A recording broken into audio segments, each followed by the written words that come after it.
This protocol is significant because it utilizes a stain-free visualization method instead of dye-based visualization on post-mortem human brain tissue, which helps preserve RNA integrity.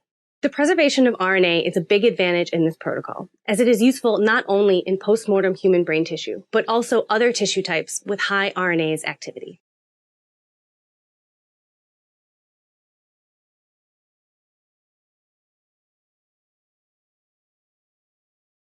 To begin, remove the tissue from the freezer and place it on dry ice for transport to the cryostat. Place the clean brushes, the chuck, and the tissue into the cryostat for at least 20 minutes to allow them to reach the optimal temperature. For cryostats with dual chambers and specimen holding temperatures, set the object temperature to -16 degrees Celsius and the chamber temperature to -18 degrees Celsius. Set the cryostat's section thickness to 14 micrometers and the trim thickness to 30 micrometers.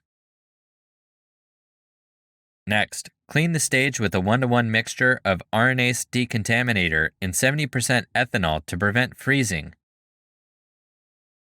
Obtain a new disposable cryostat blade and clean it with RNase decontaminator.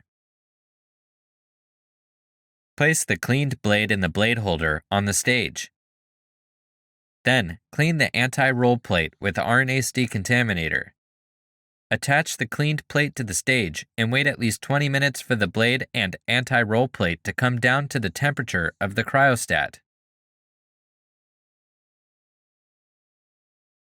First, cut a small piece of tissue for sectioning, making sure that the section is approximately 95